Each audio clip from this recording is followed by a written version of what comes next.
Olá amigos do Arco Bagagens, hoje estou entrevistando o Dr. Pedro Deja, neurocirurgião, que vai nos falar um pouco dos problemas da especialidade médica que ele atua e também entender também o que aconteceu e está acontecendo com as pessoas após o Covid. Doutor, seja muito bem-vindo, obrigado por nos receber. Obrigado, Rogério, é um prazer te receber e conversar. A gente está à disposição para qualquer coisa. Nós sabemos que a Covid-19 ela trouxe aí várias consequências para boa parte da população mundial. Talvez, com segurança, uma das sequelas maiores são os problemas relacionados a dores de coluna, principalmente, na postura, que é uma área diretamente onde o senhor atua. Isso aconteceu de fato? Aumentou consideravelmente os casos desses problemas? De fato, a Covid trouxe uma série de problemas, não só do ponto de vista da coluna vertebral, mas problemas neurológicos, que a gente pode citar daqui um pouco. Mas em relação à coluna, de fato aumentou muito o número de pessoas com dor nas costas. Muitas pessoas acabaram mudando hábitos. Então, muitas pessoas passaram a trabalhar em casa, né? Uma enorme parcela da população passou a trabalhar a partir de casa, com seus escritórios muito adaptados, muitas vezes. Eu tenho pacientes que me diziam que trabalhavam sentadas em bancos muito baixos, com o computador colocado em posições muito inadequadas, às vezes tendo que olhar com o pescoço estendido ou curvada, né, em má postura. A rotina não mudou só no sentido do trabalho, mudou inclusive na forma da pessoa se exercitar. Então muita gente deixou de sair, deixou de ir a parques, deixou de correr, deixou de fazer exercício, né? E a gente sabe que a atividade física ela é algo fundamental para a saúde da coluna vertebral. É como se a coluna fosse sustentada por músculos e ligamentos que fazem com que a coluna se mantenha de maneira harmônica, funcional, né? A falta de atividade física, a flacidez muscular faz com que as pessoas em geral tenham dor, seja na região lombar, seja na região cervical. Mas eu queria aproveitar um outro tema.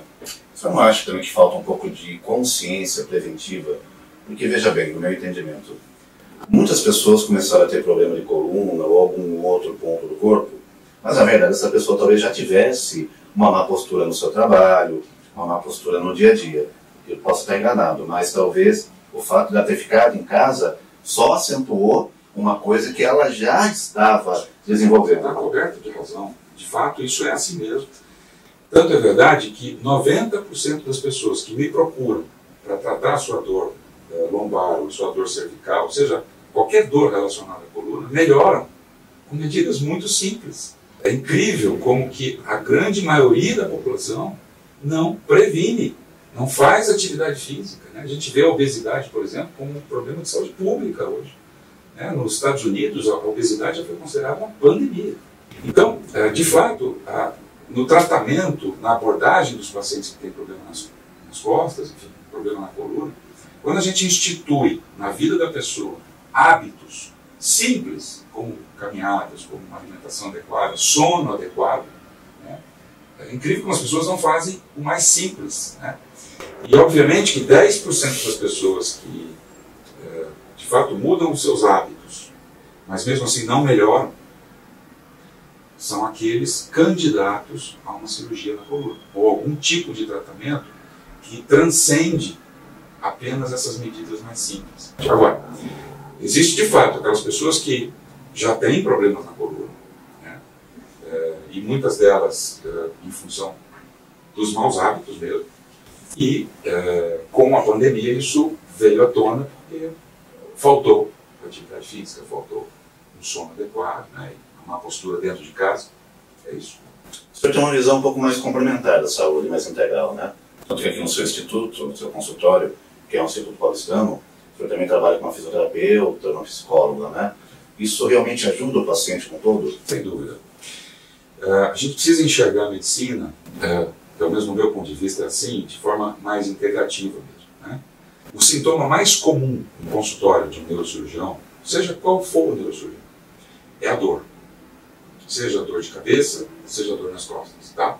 Isso é comum a qualquer neurocirurgião. Ora, se eu lido principalmente com dor, eu preciso entender a dor das pessoas de uma maneira global, né? Porque muitas vezes a dor, ela não é física. A dor, ela pode ser emocional, ela pode estar relacionada a questões emocionais, né? A gente costuma falar muito sobre uma doença, por exemplo, que se chama fibromialgia, que tem uma relação direta com qualquer situação de rejeição, por exemplo, que a pessoa passa durante a vida. Seja bullying, seja o cuidado parental insuficiente, seja uma mãe negligente, seja um assédio moral no trabalho. Olha que interessante, a rejeição é processada no cérebro no mesmo lugar onde é processado o aspecto afetivo da dor. Quando a gente chuta uma cadeira, por exemplo, a gente sente dois sintomas, a dor e a raiva. A raiva é o afeto ligado à dor. E a raiva é processada pelo cérebro no mesmo local onde a rejeição é processada. Se eu não tiver essa compreensão global das coisas, se eu não tiver uma psicóloga perto de mim, se eu não tiver um fisioterapeuta perto de mim para quem eu possa encaminhar esses pacientes, eu vou errar muito. Então, muitas vezes a dor do físico começa na dor da emoção. Não tem a menor dúvida disso, né? O físico, obviamente a gente vê pacientes que nos seus exames há lesões que justificam a dor do paciente. Mas antes de entender aquilo como a causa principal da dor, é importante que a gente entenda se por trás daquela dor não existem outras questões emocionais ligadas à dor. A gente sabe, por exemplo, que hoje a medicina integrativa ela tem sido mais falada, mais apresentada por parte de alguns médicos, mais defendida até. Coisa que até uns anos atrás era um pouco mais difícil, né? O senhor, pelo visto, é favorável a essa integração? Muito, muito. E isso dá trabalho, tá? Eu te digo que na avaliação de um paciente com dor, a gente precisa ser, primeiro, você precisa ter tempo, né? Então você tem que dedicar tempo ao paciente para ouvir o que ele tem para te dizer. Isso eu considero absolutamente importante, porque como eu sou um cirurgião, e o cirurgião vive dos seus bons resultados, né? A gente precisa ter bons resultados. E toda vez que a gente avalia um paciente com dor, se eu não tiver a consciência de que a dor do paciente pode ser causada por fatores emocionais, né? Ou que esteja faltando para a vida daquele paciente qualidade na alimentação, na atividade física, se eu não olhar isso dessa maneira, as minhas cirurgias, a indicação das minhas cirurgias vai ter problemas. Eu posso estar tratando uma dor que eu imagino estar relacionada com aquela lesão na coluna, mas não. Ela pode estar a dor pode estar absolutamente ligada a fatores emocionais ou a falta de coisas simples na vida da pessoa, como atividade física, né? Doutor, para fechar esse bloco, nós sabemos que muitas pessoas têm medo, literalmente, de procurar um neurocirurgião achando que, inevitavelmente, ele vai ter que passar por um procedimento cirúrgico. Isso não é tão verdade, né? Não, isso não é verdade. Como eu já falei para você, no caso dos problemas da coluna, 90% dos pacientes não vão precisar de uma cirurgia, né? É claro que precisa haver um cirurgião de coluna para que aqueles pacientes que não melhoram com medidas clínicas sejam tratados, né? A gente fala sempre que existe uma hierarquização no tratamento ou nas várias formas de tratamento da coluna. Como se fossem degraus que você sobe, começando com coisas muito simples, como a gente já mencionou várias vezes, a gente vai voltar a falar sobre isso, passando por bloqueios anestésicos, passando por procedimentos que a gente chama de minimamente invasivos, chegando então à cirurgia como última etapa de um tratamento de um problema na coluna, por exemplo. Eu vou fazer um primeiro intervalo, a gente volta na sequência com o Dr. Pedro Deja para falar um pouco mais sobre neurocirurgia e saúde. Voltamos em instantes.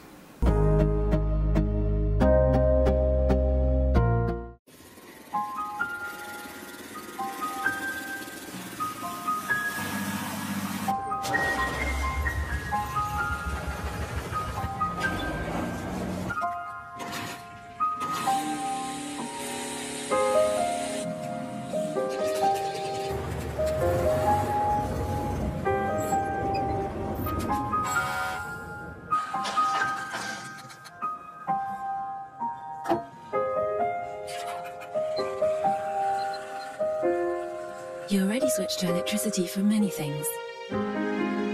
So why not for traveling? Renault ZE, 100% electric, 0% emission.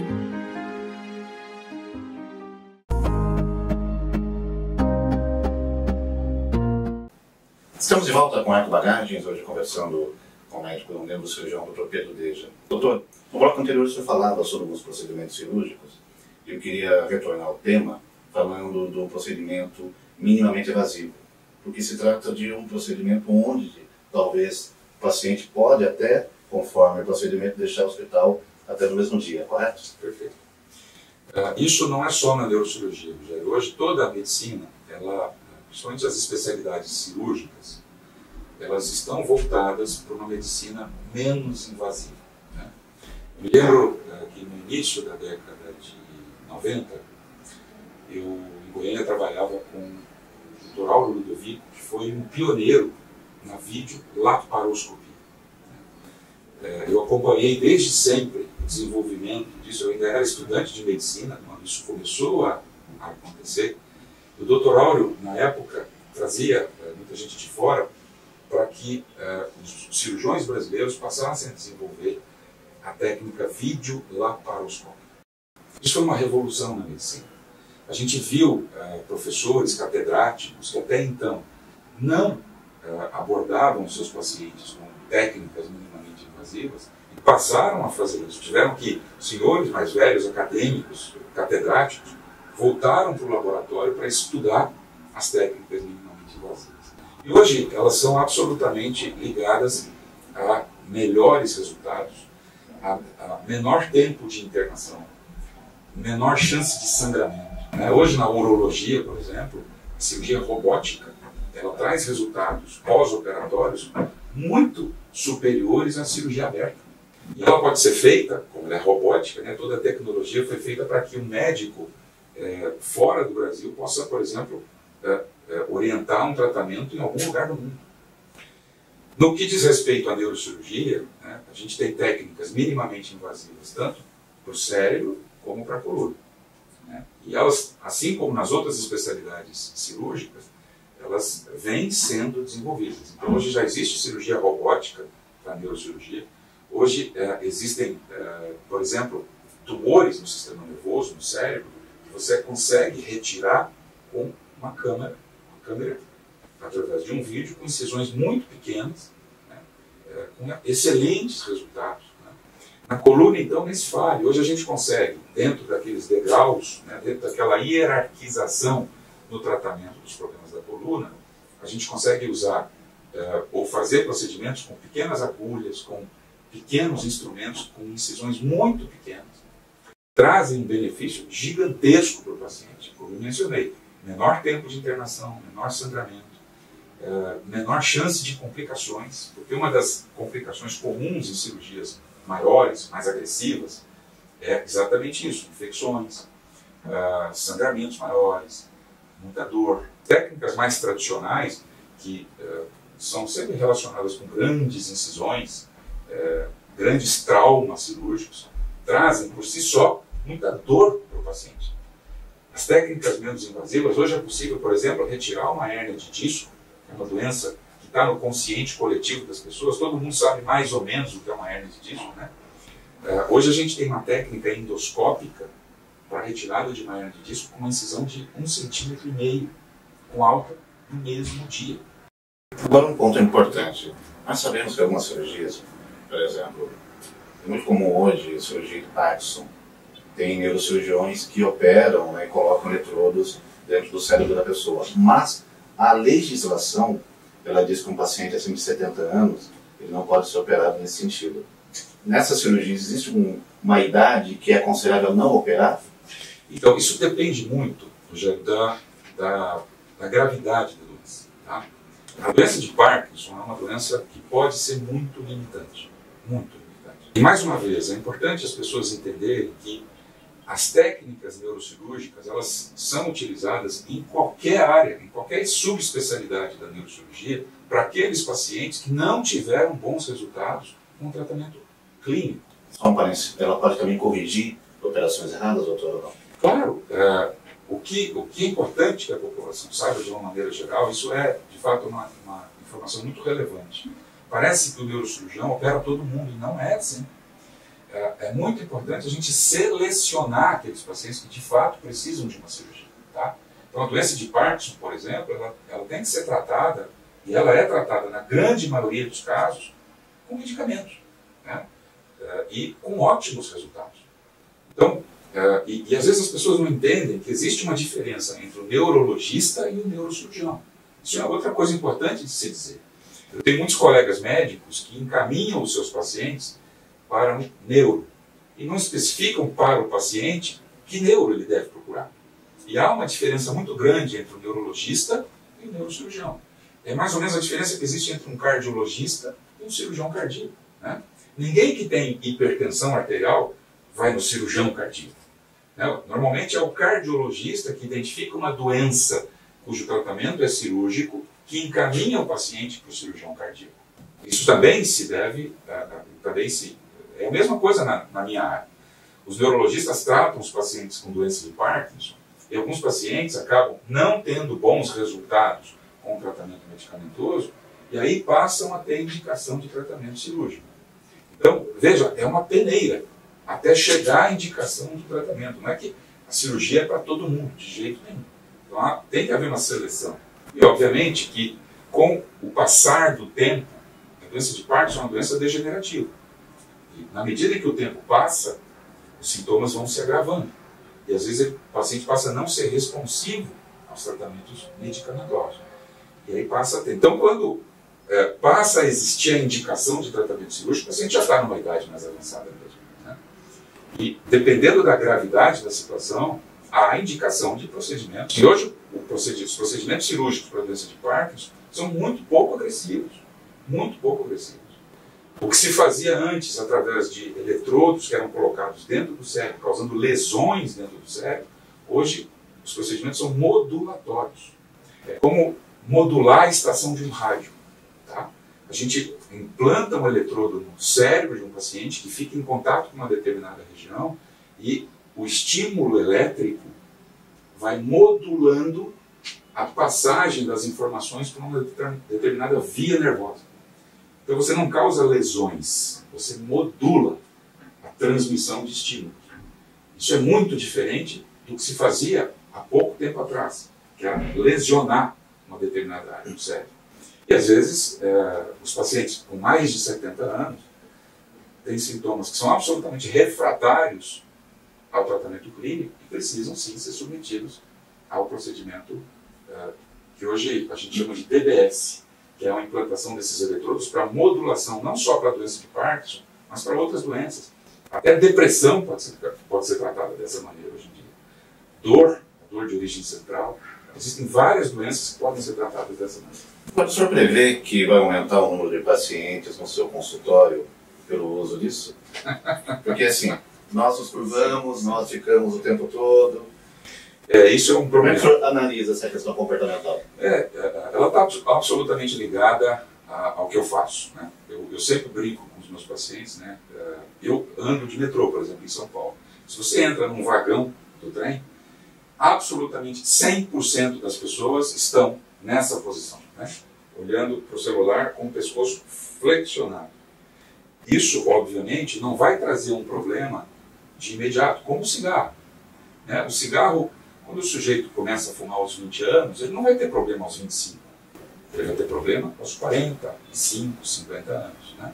Então, os problemas da coluna eles estão também muito relacionados à má postura. Não só na tela de um celular, mas na tela de um computador, né, que esteja num nível inadequado para a altura do paciente, na cadeira inadequada. Então, certamente, essa maquininha, que é tão útil hoje em dia, ela vai trazer, né, problemas no futuro. Eu me lembro de ter, eu tenho 51 anos, eu me lembro de ter ligado o meu primeiro computador com 18 anos. As crianças hoje já nascem com um aparelho desse na mão, praticamente, né? Então, eles começam muito mais cedo. E, obviamente, que a gente já começa a ver, né? Eu já estou com quase 30 anos de carreira, a gente já começa a ver que essa geração que usa o celular tem mais problemas do que gerações passadas que não usavam. E terão mais cedo também. E terão mais cedo. Certamente. Além Porque são doenças degenerativas. Além da coluna, quais seriam os outros riscos? A gente vê, por exemplo, repercussões do uso do celular para a visão, né? Isso é uma coisa muito importante. Tem uma repercussão principalmente para as crianças e adolescentes, né? Mas eu vejo como impactante, de fato, o uso do celular e a má postura ao usar o celular para a coluna, e especialmente para a coluna cervical. A gente sabe que quanto mais flexionada a coluna cervical estiver, né, quanto mais a cabeça estiver à frente do corpo, maior o peso da cabeça e maior a força que a coluna cervical tem que fazer para segurar aquele peso. Então, se eu tenho uma cabeça bem alinhada com a coluna, 0 grau, a cabeça pesa 27 quilos, ou 6 quilos. Quanto mais inclinada a cabeça está, maior o peso dela e maior o esforço que a coluna tem que fazer para segurar aquilo. Costumo também fazer a analogia do peso da cabeça com uma bola de boliche. Se você segurar uma bola de boliche nessa posição, ou junto ao corpo, você pode segurar ela o dia inteiro. Mas se você tentar segurar essa bola de boliche aqui na frente, você talvez não fique 2 minutos com ela aqui. Porque aqui o peso da bola está distribuído por todo o seu eixo.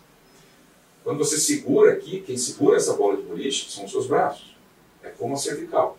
Uma cabeça muito inclinada para frente, quem segura aquela bola, ou a cabeça, é a coluna cervical.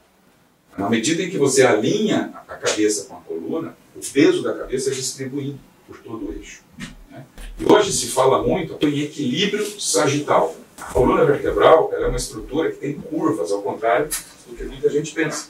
Então, quando a gente olha para a coluna de frente, ela é uma estrutura reta. Mas se você olhar para a coluna de lado, ela tem essas curvas. E essas curvas, elas precisam estar em equilíbrio. Quando você perde o equilíbrio entre essas curvas, você passa a ter problemas muito sérios. Então, um problema na coluna cervical pode gerar, ou pode ter consequências para lombar, por exemplo, se não houver um equilíbrio. Pode ter consequência para o quadril, para o joelho. Entendeu? Fatores ambientais também influenciam de alguma forma, doutor? As alterações do meio ambiente trazem alguma consequência também na sua área para o paciente? Em termos de hábitos de vida, sim. Né? O ambiente, de uma maneira geral, ele atua para as doenças do sistema nervoso como fatores estressores, né? Então, você pode ter uma cidade como São Paulo, em que a gente respira mal, né? Em que a gente faz pouca atividade física, em que a gente tem chuva ácida, né? Tudo isso é fator estressor, né, para o sistema nervoso central, e há uma relação muito grande entre os fatores ambientais para diversas doenças degenerativas, como a própria doença de Alzheimer, como a própria doença de Parkinson, e para determinados tumores do sistema nervoso central. Então, a gente sabe que os fatores estressores, né, a vida de uma cidade como São Paulo, ela leva o paciente a ter, seguramente, doenças diferentes de quem tem uma vida mais pacata, uma vida no campo, uma vida em que se respira um ar diferente, né? Então, eu atribuo os fatores estressantes de uma vida numa cidade como São Paulo como talvez o fator ambiental mais ligado às doenças do sistema nervoso do que qualquer outro. Perfeito. Para nós finalizarmos, quem pode e deve procurar um neurocirurgião? Quais são os sintomas que a pessoa desenvolve que são cabíveis numa consulta com um neurocirurgião? Ótima pergunta, Rogério. Isso também é de interesse público, eu acho, né? Porque até colegas médicos se confundem um pouco em relação a isso. Então, primeiro, é importante lembrar aquilo que eu já disse. Existe uma especialidade médica que é a neurologia e uma especialidade médica que é a neurocirurgia. Elas têm muitas coisas em comum, mas uma coisa é uma coisa, outra coisa é outra coisa. Tá? Então, basicamente, como dor é o sintoma que predomina no consultório de um neurologista ou de um neurocirurgião, eu diria para você que a principal razão para alguém procurar um neurologista ou um neurocirurgião é uma dor, seja uma dor de cabeça, seja uma dor causada por algum problema na coluna, diferente de uma dor qualquer, né? Porque quem de nós um dia já não teve uma dor de cabeça? Quem de nós um dia não teve uma dor nas costas?